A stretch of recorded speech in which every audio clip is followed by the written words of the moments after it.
vamos a tener esta nueva serie. Ya el domingo pasado estuve anunciando un poco de qué va a ir esto. Consejos para incrédulos. Yo voy a ver si esto me funciona. Sí, perfecto. Uy, qué bien. Genial. Bien. El título de esta serie nos puede llevar un poco a confusión. Eso de consejos para incrédulos. Por eso es importante que aclaremos algunos puntos. A menudo tenemos conversaciones o relaciones con todo tipo de personas, incluso fuera del ámbito de la iglesia, por supuesto.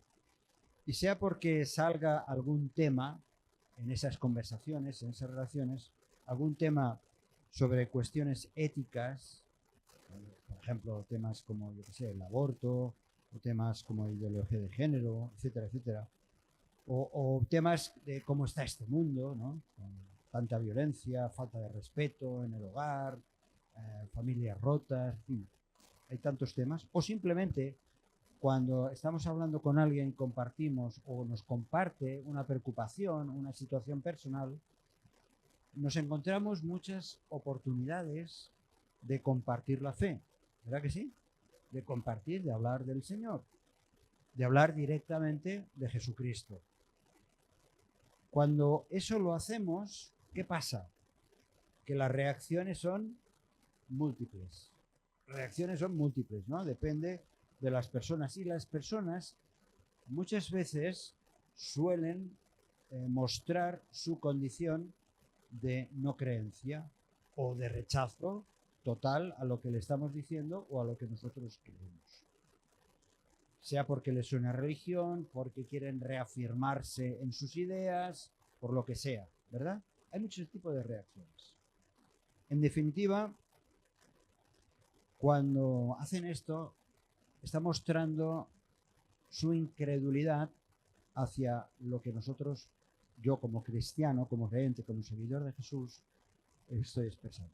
Y muestran esa incredulidad respecto a esa fe y al Cristo a quien pretendemos predicar. Desde luego, en esas situaciones lo que menos toca es dar consejos, ¿no? Consejos sabios, consejos según nuestra propia opinión. Lo que menos toca es dar consejos. ¿Y qué podemos hacer? Por lo menos buscar en la palabra de Dios esas algunas referencias, orientaciones a tener en cuenta según la inquietud o los perfiles de la persona, porque cada persona es un mundo, como nosotros. Cada uno de nosotros somos un mundo y una historia. Pero todavía hay algo mejor, que es la propuesta que voy a hacer durante estas semanas. Hay algo mejor, es plantearnos seriamente ser obreros del Señor para presentar el Evangelio de Jesucristo. Todo lo demás lo iremos viendo diferentes cuestiones a lo largo de estas semanas, pero todo lo demás es secundario. Lo que queremos, lo que somos llamados, lo que Dios quiere que hagamos es ser obreros del Señor, sus obreros, y predicar la palabra, predicar a Jesucristo. Pero bueno, hay algo importante. Esto es una breve introducción, como estaba diciendo. Yo no sé si estoy en medio, lo siento. ¿Lo podéis ver bien? Es para que nos puedan seguir también. Bien. Tenemos el otro monitor que todavía no funciona hasta el domingo. Pero tenemos este texto. Vamos, por favor, os pido vuestra colaboración en este texto de Primera de Pedro, capítulo 3, versículo 15. Primera de Pedro, capítulo 3, versículo 15.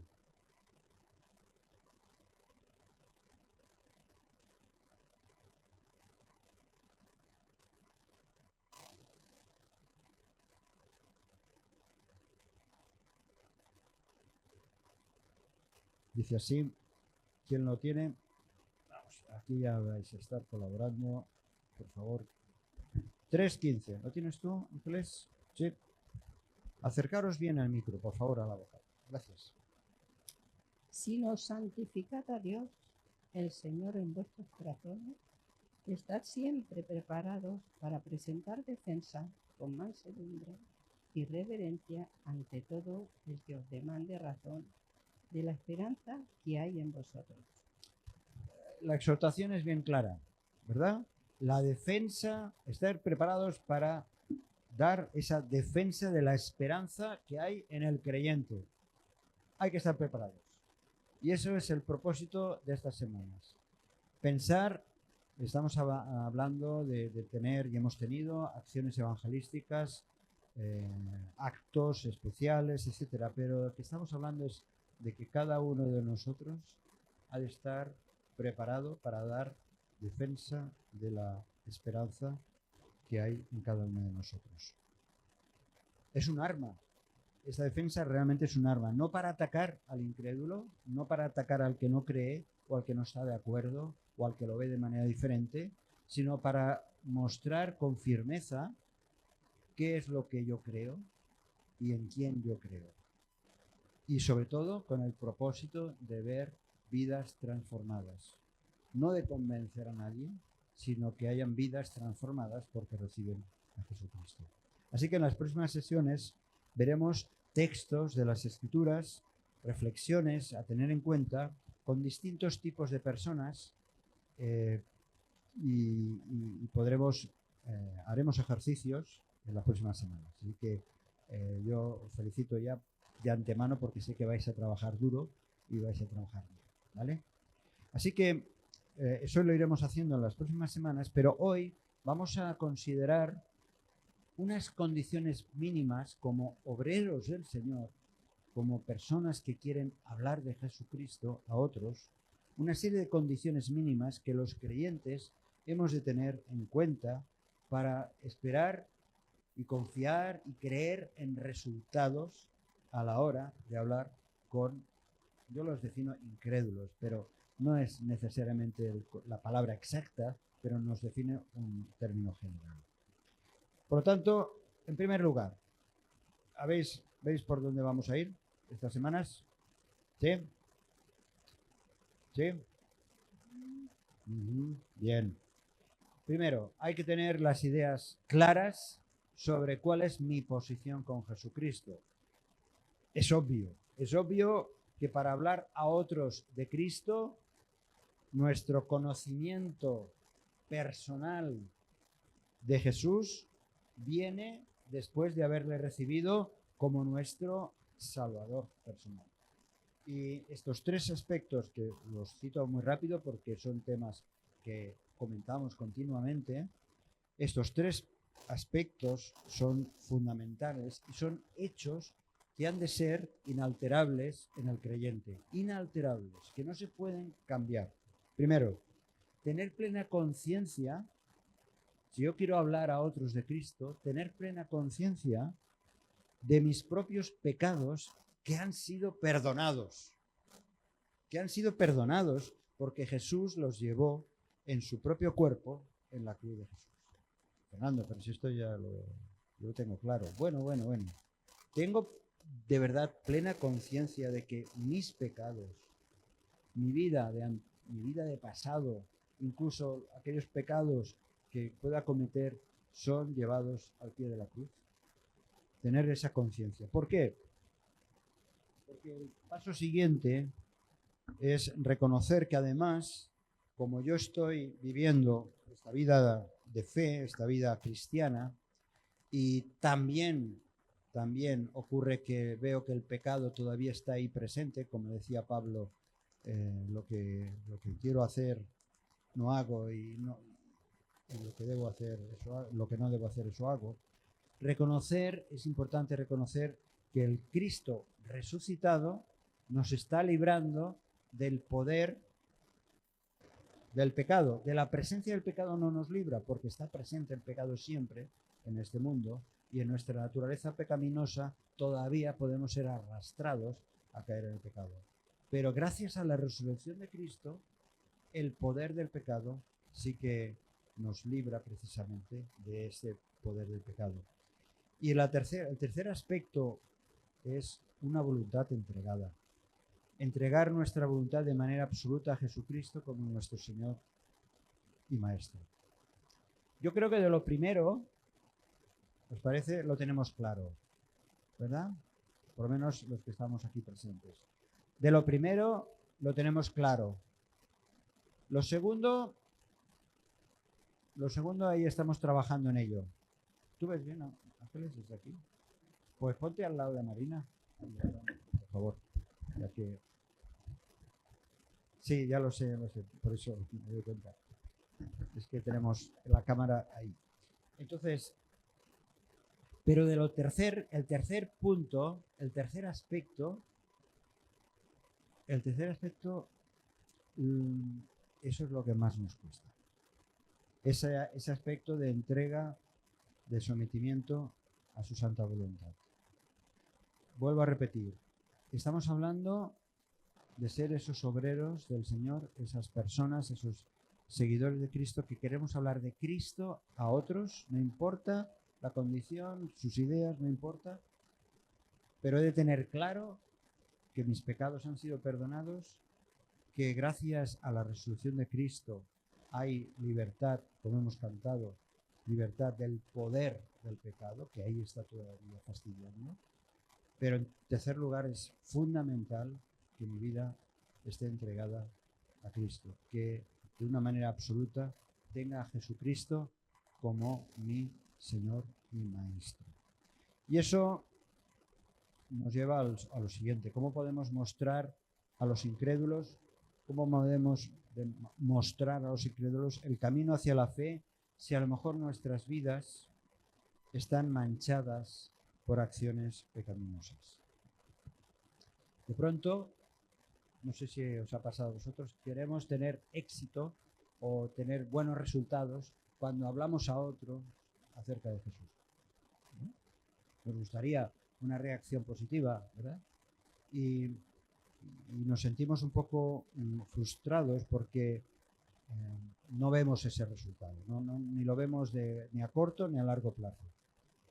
Parte importante, no digo que sea la única, pero parte importante de la causa por la cual no vemos esos resultados es porque no llevamos una vida limpia por fuera y por dentro. Por fuera y por dentro. Segunda Timoteo 2:21. Segunda Timoteo 2:21. De esto hace un rato estábamos comentando algunas cosas con Joan de este concepto. Segunda Timoteo capítulo 2, versículo 21. ¿Quién lo tiene ahora? ¿Tienes tú? Segunda Timoteo 2:21 nos dice: así que si alguno se limpia de estas cosas, será utensilio para honra, santificado, útil para el dueño y dispuesto para toda buena obra. Si alguno se limpia, si leyéramos todo el capítulo de 2 Timoteo 2:21, el capítulo 2, veríamos que está hablando precisamente también de las malas conversaciones, de la manera de cómo nos relacionamos con otras personas, etcétera, etcétera. Pero dice aquí Pablo que si alguno se limpia de estas cosas, será instrumento para honra. Así que si uno no está limpio de lo que sea, de esa vida pecaminosa, no puede tener esos mismos resultados.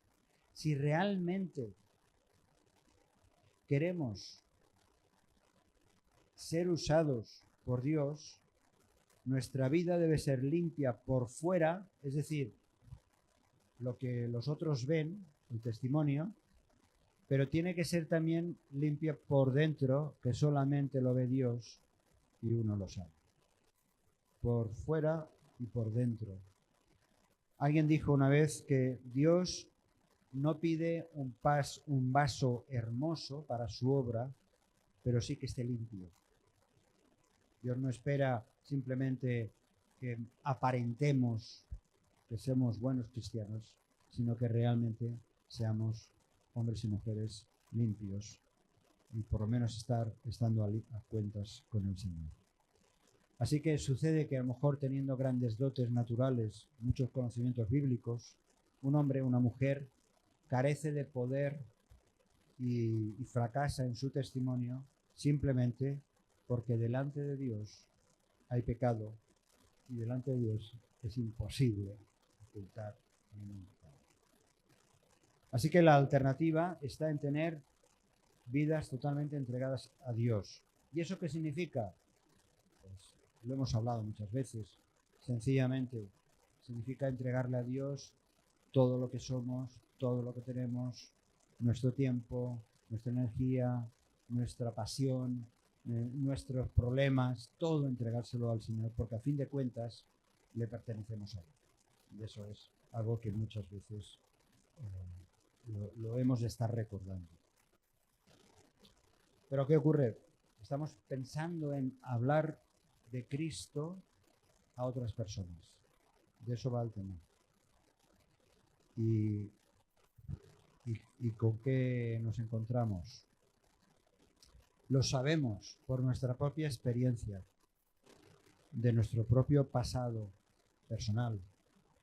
Pero no debemos olvidar nunca que las personas fuera de Cristo, todas, están en una ruina auténtica, una ruina total, una ruina espiritual, porque están sin Cristo y sin esperanza, ¿verdad? Si queremos ver, eso es un punto que le hemos de pedir al Señor, que lo tengamos bien claro. Si queremos ver la trascendencia con quien estamos hablando, a quien le estamos presentando el Evangelio, debemos recordar en todo momento que sin Cristo esa persona está perdida por toda la eternidad. Jesús afirmaba, porque el Hijo del Hombre vino, podemos repetirlo todos juntos, el Hijo del Hombre vino a buscar y a salvar lo que se había perdido. Y ese es el fin del Evangelio. Buscar y salvar al que se había perdido, lo que se había perdido. Cuando Jesús, ¿qué piensas? Cuando Jesús se relacionaba con las personas, los contemplaba, en un sentido, como que estaban perdidos, como que estaban condenados. Y si en esa relación que tenía Jesús con las gentes era así, ¿cómo no va a ser con nosotros? Lo que pasa es que nuestra vida ajetreada, complicada, que tenemos a diario, nos presentan pues muchas prioridades. Tenemos tantas cosas en las que pensar y que quizá no somos tan, o perdemos la conciencia de que el que está a mi lado, sea un vecino, sea un familiar, sea un desconocido, está perdido eternamente. Está perdido eternamente. El infierno es real, decía el señor Lucas en Lucas capítulo 12, versículo 5. Por citar un ejemplo, porque hay muchos textos en la Escritura que el propio Señor Jesús hablaba de condenación, de perdición, de infierno, de eternidad. Lucas 12, 5, no está aquí. No es. Lucas capítulo 12, versículo 5. Es un ejemplo simplemente de lo que Jesús menciona acerca del infierno. Sí, ven a pro. Sí, el 12:5. No, aquí no. 12:5. 12:5. Bartimeu 4:5. Pero os enseñaré a quién debéis temer. Temed a aquel que después de haber quitado la vida, tiene poder de echar en el infierno. Si os digo, y es a este temed. Sí, está aquí. Bueno, sí, el ventilador ataca también. Bien, Jesús es un ejemplo que menciona a Jesús acerca de quién debéis de temer, aquel que os puede echar al infierno, aquel realmente que es el príncipe de este mundo que su destino va a ser ese. El infierno es real, por lo tanto, cuando queremos hablar con las personas, realmente hemos de tener esa conciencia, aunque no es agradable pensar en el destino eterno tan terrible, aunque no podemos atenuar de ninguna manera ni minimizar lo que la Biblia dice acerca del castigo eterno, es una realidad, es una realidad. Y nosotros, nuestra motivación mayor, que vamos a hablar algo acerca de dónde está el impulso de esta motivación, es precisamente ayudar a rescatar a las personas de esa ruina espiritual de la que os estaba hablando. Porque nosotros antes estábamos en esa misma posición. ¿Sí?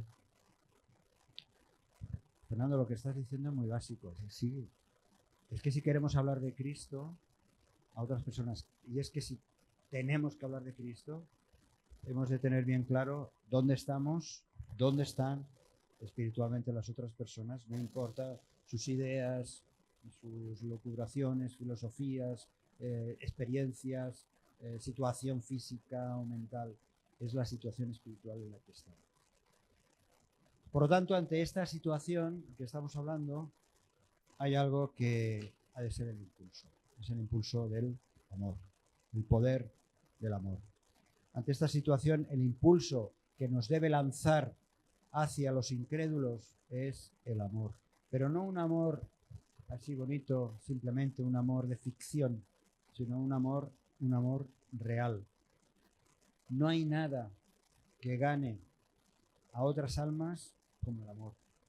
Si realmente amamos a los hombres, a las mujeres, no podremos tolerar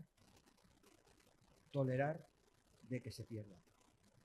Querremos participar en su rescate, en su salvación. Queremos, por lo tanto, trabajar, como decía el apóstol, día y noche para salvarlos de ese terrible destino que mencionaba antes. Pablo lo describía así en Hechos capítulo 20, versículo 31.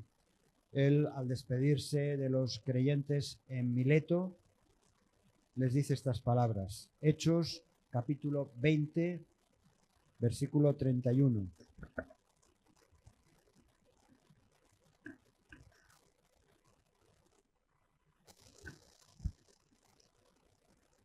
¿Lo tenéis?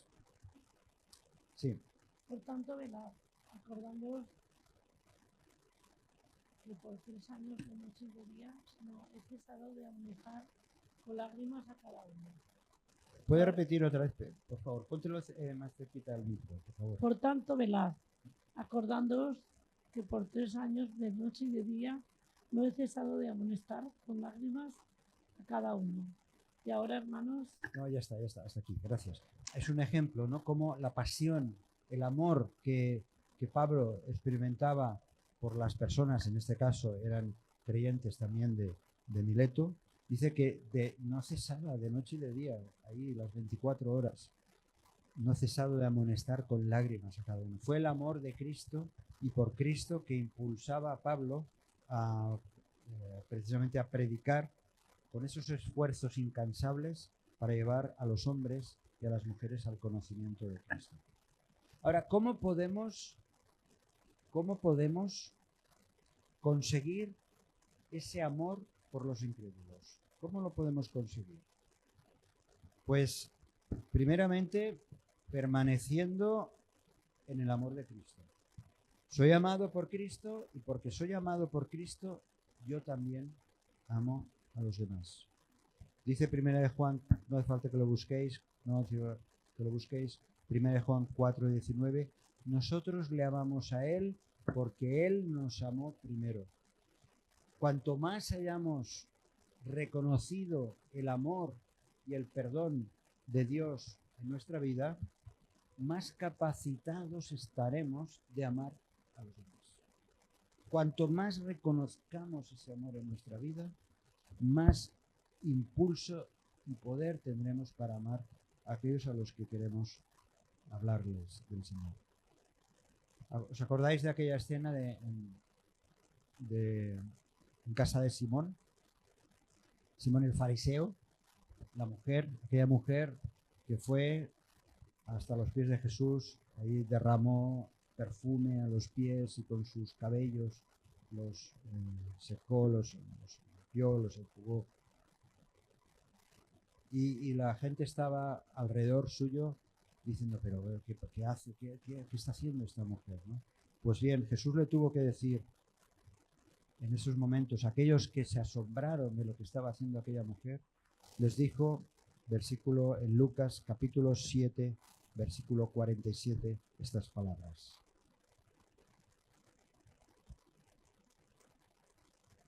Lucas capítulo 7, versículo 47. ¿Quién lo tiene ahora? ¿Tú tens? Per això et dic que si demostra tant d'amor és perquè li han estat perdonats els seus nombrosos pecats. A qui poc li és perdonat, poc l'estima. Exacto. A quien se le perdona poco, poco ama. Pero a aquel que reconoce cuánto se le ha perdonado, entonces todavía se humilla delante de Cristo, y ese amor es el mismo que ese amor, esa pasión, ese ardor de amar al prójimo, de presentar a Cristo, hace que experimentemos en profundidad también nuestra propia pecaminosidad y el gozo del perdón recibido. Y por eso, porque yo reconozco esa propia pecaminosidad y además experimentar el gozo del perdón, me voy capacitando para amar a las otras personas y hablarles de Jesús. Y eso es lo que experimentaba Pablo. En otro momento le decía, palabra fiel y digna de ser recibida por todos, que Cristo Jesús vino al mundo para salvar a los pecadores, de los cuales, decía él, yo soy el primero. Yo estoy aquí para servir, pero yo reconozco quién soy. Y eso es lo que da fuerza precisamente para hablar a otros de Cristo. Así que dejemos que el Espíritu Santo haga su obra en nuestro corazón para llenarnos del amor de Cristo y también del amor hacia nuestro prójimo. Volvamos otra vez al principio. Estamos hablando, queremos ser obreros del Señor para hablar de Cristo a otras personas, para saber qué decirles. Es cierto que según las circunstancias, lo que fuera. Pero es evidente que si queremos y debemos presentar a Cristo a los incrédulos, hemos de tener un conocimiento práctico, real de la palabra. Sabiendo que la fe, ¿por dónde viene? Por el oír la palabra de Dios. El oír la palabra de Dios. Así que si queremos que Dios nos use para ganar almas para Cristo, hemos de conocer la Biblia. Recordemos que el propio Jesús, en la parábola del sembrador, dejó bien claro que la semilla era,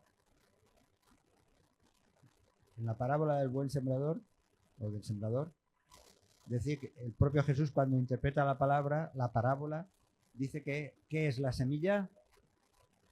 La palabra de Dios. La palabra de Dios. El apóstol Pedro lo recuerda y expresa el poder vivificador de la palabra. Por favor, podéis pasar el micro ahí. Primera de Pedro, capítulo 1, versículo 23. Siendo renacidos no de simiente corruptible, sino de incorruptible, por la palabra de Dios que vive y permanece para siempre. Simiente incorruptible. Simiente incorruptible. Pablo la define en la ilustración esa tan conocida en Efesios de la armadura de Dios, define a la palabra como una espada, como una espada. Si queremos hablar a otros, hablar con los incrédulos, con los que rechazan o simplemente, o tienen inquietudes espirituales, ojo. Este conocimiento práctico de la Biblia nos debe de llevar a saber cómo usar la Biblia. para mostrar a los hombres su necesidad de un Salvador, mostrándoles que ese Salvador realmente va a cubrir sus necesidades, que va a resolver sus dificultades a lo largo de toda su vida, que va a guiarles paso a paso a lo largo de la vida. Así que tenemos varios elementos importantes a tener en cuenta. Vamos a ver si los recordamos. En primer lugar, ¿qué era? Reconocer que yo, que he sido perdonado, ¿verdad? Que he sido perdonado y vivo, entregando mi vida al Señor. En segundo lugar,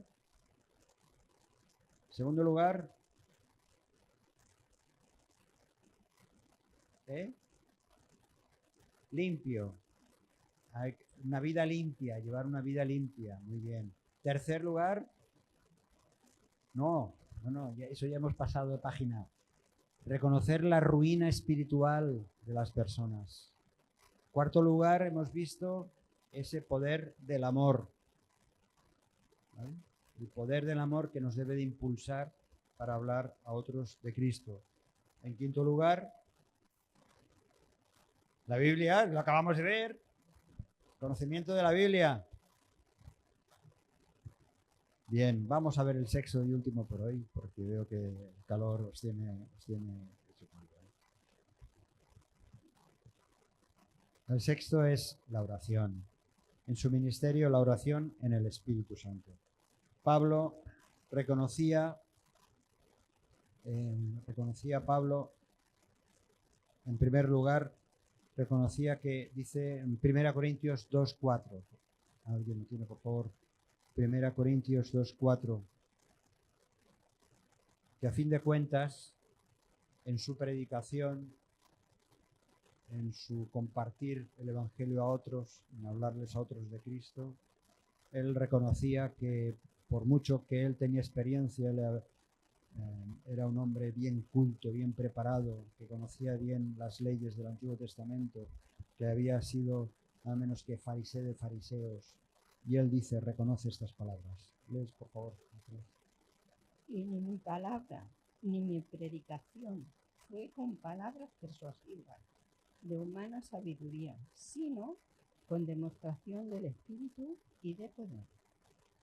Así es. Muchas veces, y eso es un estímulo para nosotros por un lado, porque nos sentimos frustrados, muchas veces buscamos las mejores palabras, los mejores argumentos, los más convincentes, las historias complementarias, los recursos para ver cómo podemos persuadir a aquel o aquella a que acepte a Cristo.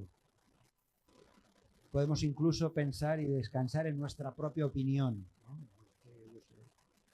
Y nos olvidamos que es el Espíritu de Dios, el Espíritu Santo, el único que puede convencer de pecado y llamar al arrepentimiento.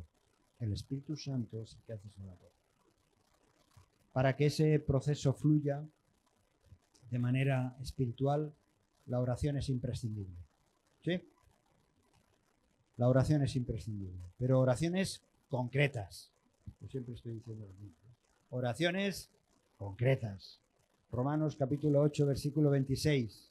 Porque muchas veces nos cuesta concretar. Ya sabemos que menos mal que el Espíritu Santo está por medio, ¿no? El Espíritu Santo, ¿qué dice? 8:26, Romanos 8:26. Y de igual manera, también el Espíritu nos ayuda en nuestra debilidad. Pues, ¿qué hemos de pedir como conviene? No lo sabemos. Pero el Espíritu mismo intercede por nosotros con gemidos indecibles. Yo diría que este pasaje, que lo hemos leído tantas veces, que no sea una excusa.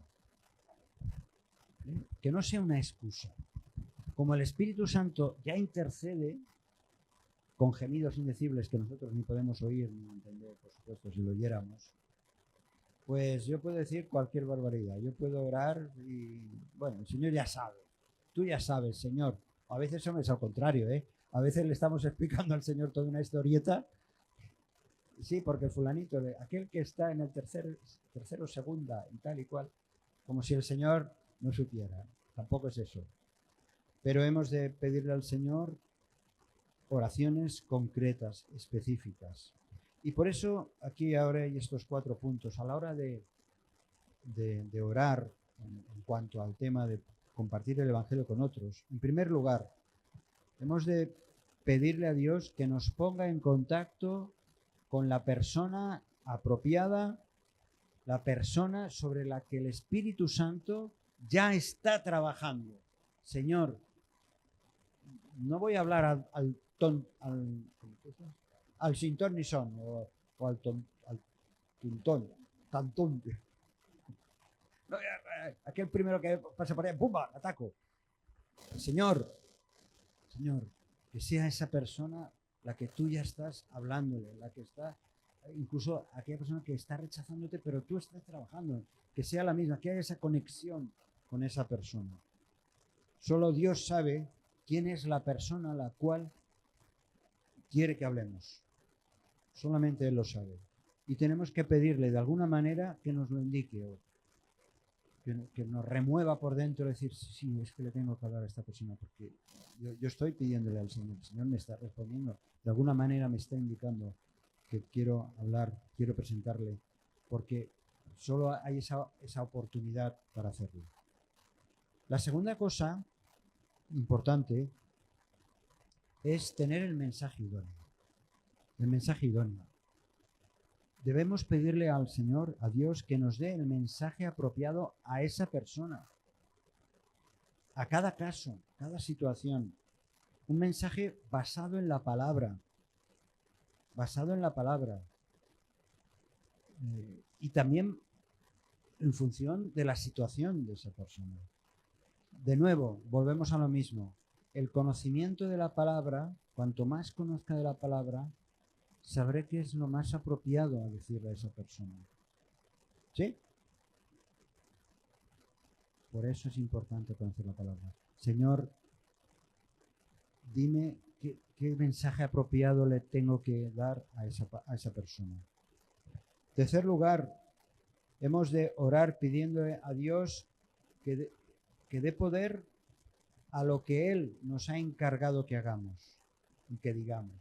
Necesitamos ese poder para que el mensaje llegue a su destino y transforme vidas de quienes les estamos predicando. Por muy bien que lo hagamos y que lo intentamos, seguro que somos honestos y sinceros, por muy bien que lo hagamos, nosotros no podemos convertir a las almas, no podemos convertir a las personas, solo es la obra del Espíritu de Dios. Y eso lo hemos de esperar con humildad. Señor, que tu poder se manifieste de una manera humilde en mi vida, pero poderosa en la vida de la otra persona. En cuarto lugar, a tener en cuenta, debemos de pedir a Dios que continúe en la obra con esa persona, que continúe haciendo la obra con esa persona. Después de nuestra conversación, no sabemos si habrá aceptado al Señor o no, o si se habrá quedado pensando, o si habrá esa semilla que hablamos antes, irá germinando. Pero hemos de seguir orando por las personas a las que hemos presentado el Evangelio. Sea cual sea el resultado de la conversación, hemos de encomendarlo a Dios en oración. Y no solo de manera ocasional, sino sosteniendo en oración y en el tiempo a esa persona. Bien, estos 6 aspectos, pueden ser muchísimos más, claro, más ampliado. Por lo menos, como obreros del Señor, como personas que queremos realmente compartir el Evangelio, y eso a la Iglesia, no solamente los que estamos aquí presentes, sino el resto, voy a estar recordando estas cosas para que sea una práctica para todos nosotros en las próximas semanas, porque septiembre es el mes que viene. En septiembre, el mes que viene, queremos ponernos en marcha después de estos leves descansos relativos del verano o del mes de agosto, porque en julio yo olvidó lo que pasó.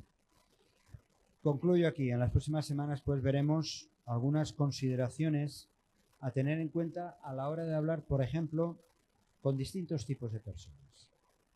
Por ejemplo, cómo tratar con aquellos que tienen poco o ningún interés sobre la vida espiritual. casos concretos, ¿no? O estaremos hablando de cómo tratar otro día a los que tienen falsas esperanzas, es decir, tienen sus esperanzas puestas en lo material, en dioses, en ideas, etc. O cómo tratar con los escépticos, con los que se autodenominan ateos, siempre basándonos en la palabra de Dios. O cómo tratar también con aquellos que se han vuelto atrás, que los conocemos, que han abandonado la iglesia. O simplemente también cómo tratar a aquellas personas que necesitan un consejo, aquellos cristianos que también necesitan un consuelo o una reprensión. Así que iremos viendo cada semana algunos de estos perfiles y siempre de manera práctica buscaremos algunos textos que nos ayuden y que luego el Señor nos los recuerda, cuando los tenemos presentes, nos los recuerda al tratar con diferentes tipos de personas. Si este mensaje te ha bendecido o te ha ayudado en algo, puedes suscribirte a nuestro canal de YouTube. También conocerás nuestra comunidad, la Asamblea Bíblica del Camp de Tarragona, en Cambrils, España, a la que estás cordialmente invitada o invitado. También puedes seguirnos por las redes sociales. Los enlaces los encontrarás aquí abajo y podrás visitar nuestra página, así como conocer nuestros programas radiales y podcasts de Yum Radio. ¿Qué? ¿Te suscribes ya a nuestro canal?